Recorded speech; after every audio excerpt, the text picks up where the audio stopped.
Bien-aimés en Jésus-Christ, voici cette fois-ci la 70e vidéo, quand même. Donc ce n'est pas un scoop, elle va faire suite à la 69e, c'est une réalité. Dans la 69e, je vous parle des impasses, mais plus spécialement en désignant des lieux, peut-être, comme j'ai constaté dans les commentaires que plusieurs l'ont bien compris. Alléluia.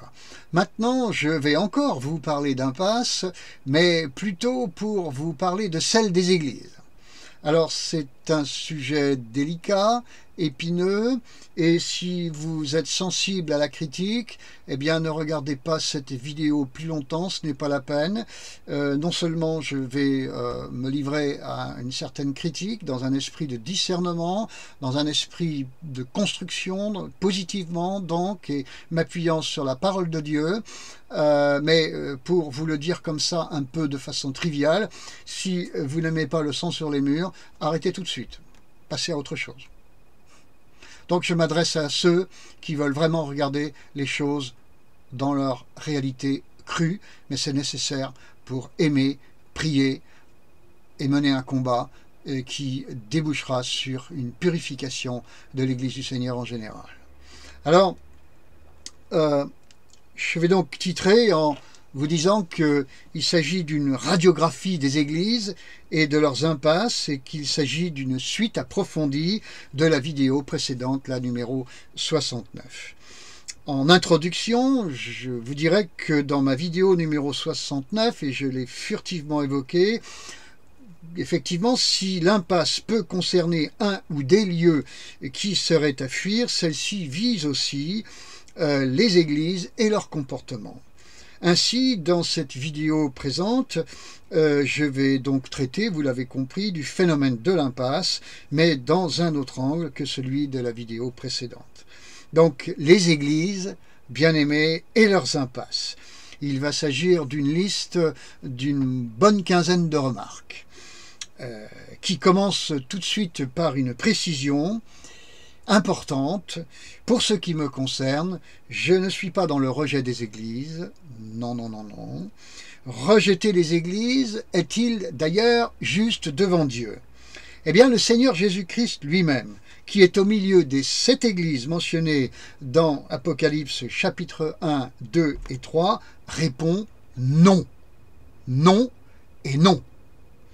Dans Apocalypse chapitre 1, verset 13, Christ se trouve au milieu des 7 chandeliers qui, au verset 20, se révèlent être les 7 églises. Ça me paraît clair. Ainsi, chacun d'entre nous pourra noter dans les chapitres 2 et 3 qu'elles sont toutes averties, cette église, mais aucune d'elles n'est rejetée. Ça me paraît aussi très clair.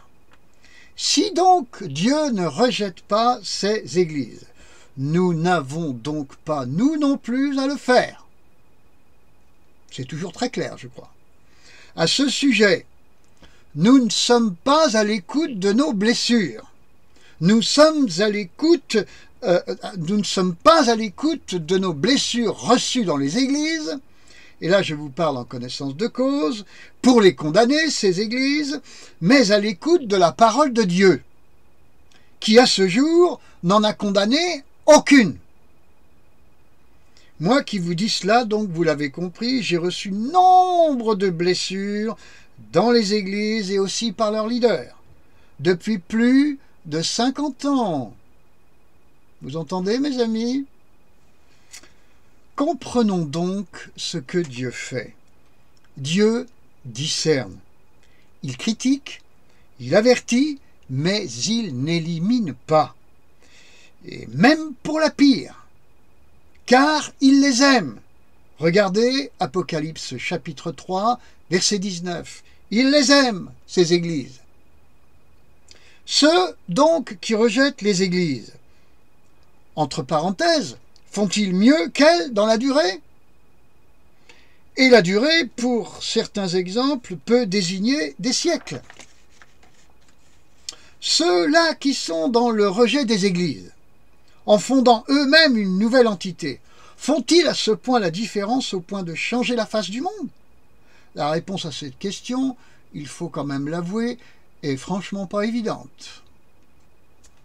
Mais dans la Bible, avec Israël comme avec les églises, Dieu dresse des listes de reproches et donc d'impasses. Alors je ne me prends pas pour lui, mais je vais moi aussi me livrer à cet exercice. Dans les minutes qui vont suivre, en premier lieu, je voudrais quand même définir ce qu'est une impasse. Qu'est-ce qu'une impasse? Eh bien, je dirais que c'est un chemin n'étant pas de Dieu, au bout duquel vous trouvez sa miséricorde, si vous faites demi-tour, ou le jugement, si vous vous entêtez indéfiniment dans cette direction. Après plus d'un demi-siècle de vécu dans les églises et d'observation de celles-ci, je vous propose modestement donc une liste d'impasses que j'ai pu relever en leur sein, et elle n'est pas exhaustive, c'est-à-dire pas forcément complète. Par exemple, un leader qui veut absolument mettre son fils dans sa succession, même si celui-ci n'est pas loin pour cela. Vous savez, les affaires de dynastie familiale dans le ministère pastoral, eh bien, ça n'est pas là un automatisme absolu. Mais comment un père pasteur l'entend-il quand l'orgueil de l'esprit de famille est dominant? Ce problème peut faire beaucoup de dégâts, comme l'histoire l'a bien montré en plusieurs situations. Je pense notamment à Paris, mais s'il n'y avait que Paris. Autre point, les méthodes invasives de certaines églises, surtout quand elles ont du succès et de la croissance, elles tentent de faire comprendre à d'autres qu'elles sont bénies et qu'il faut les suivre.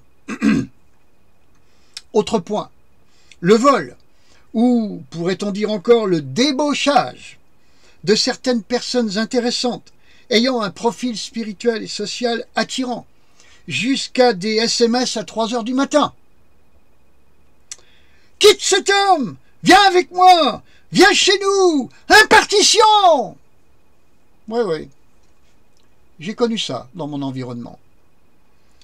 Vous connaissez l'histoire du riche qui vole le pauvre.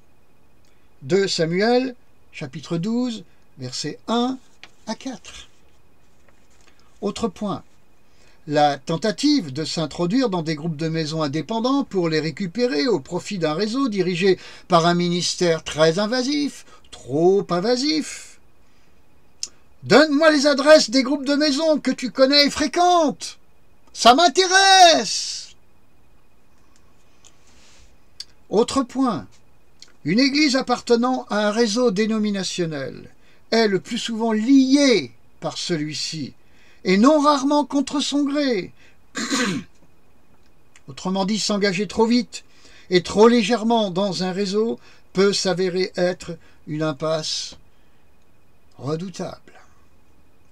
Autre point encore, les églises indépendantes, excusez-moi, n'ayant pas ce problème de dépendre d'un réseau et de lui être soumis, peuvent aussi néanmoins être liées par d'anciennes pratiques et limites dans lesquelles elles ont grandi.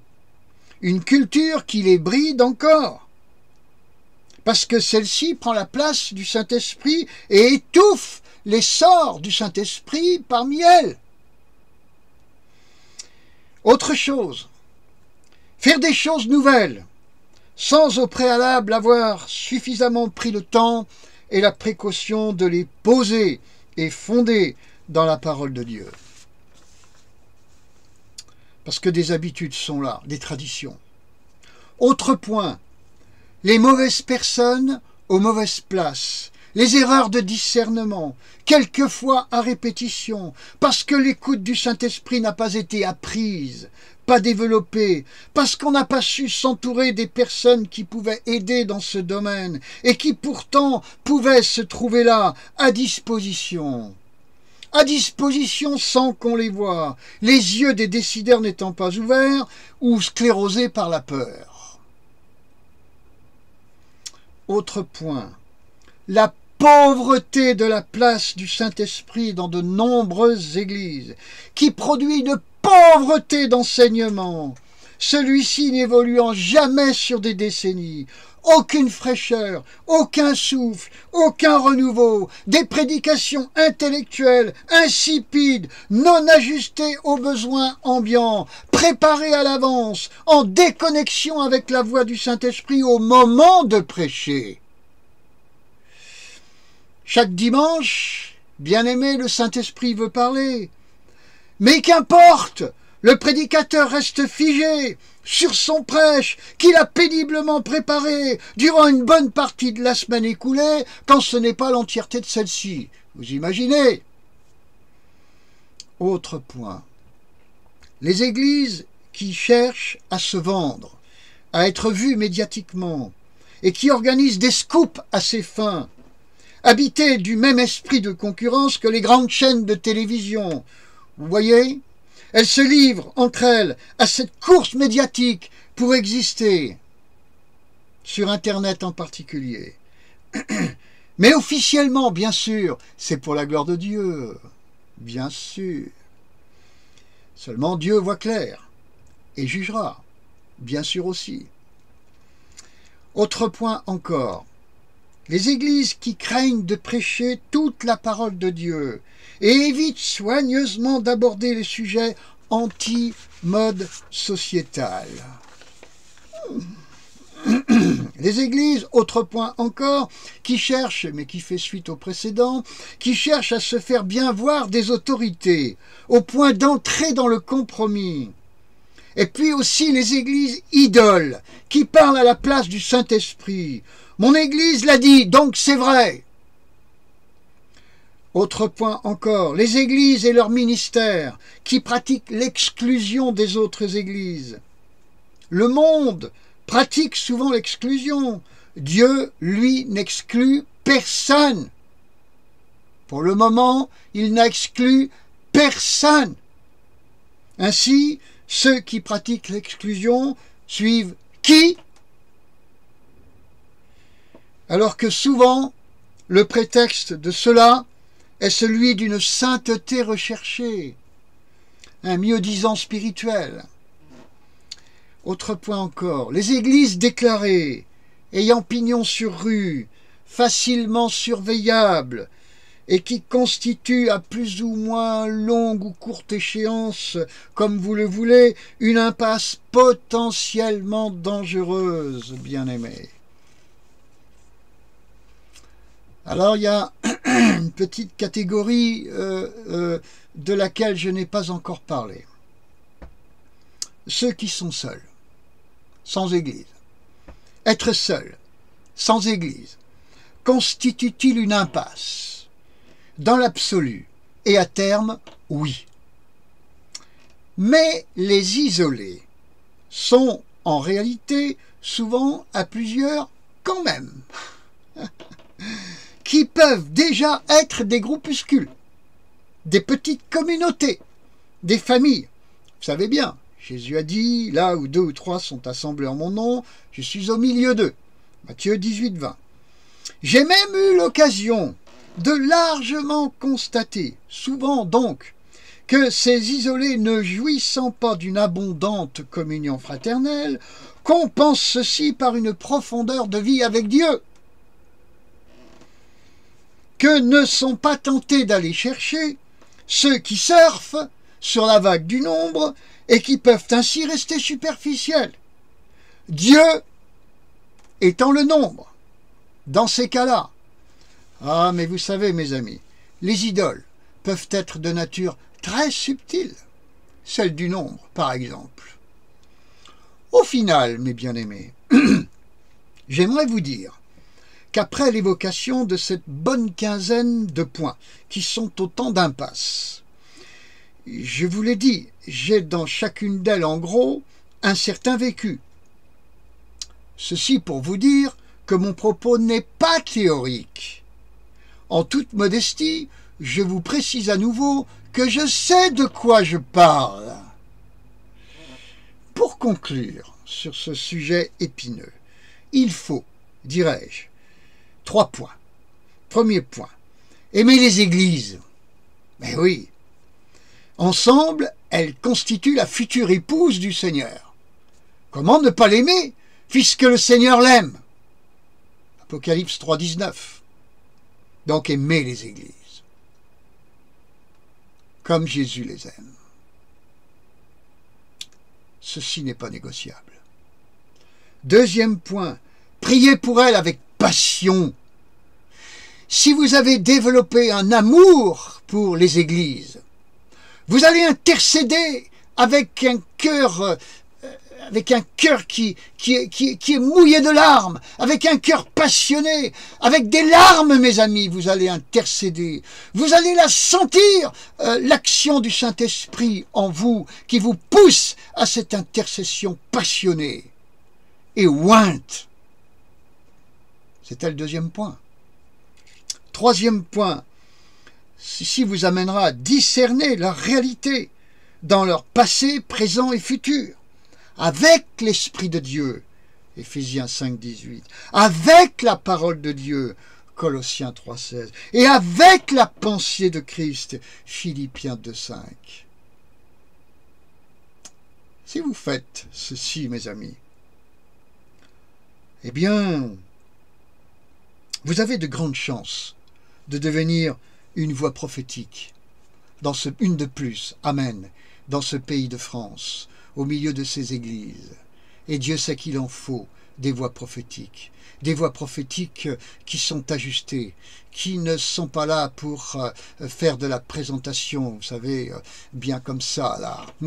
C'est pas de ces voix prophétiques-là dont je parle, qui elles aussi font la course aux likes, aux vues sur YouTube, n'est-ce pas, et qui sont dans la vision de bien exister dans l'exercice de leur ministère. C'est pas d'eux que je parle. Je parle de ces petits et de ces petites que l'on ne connaît pas, que l'on ne voit pas, mais qu'ils sont des voix prophétiques et dont Dieu va se servir.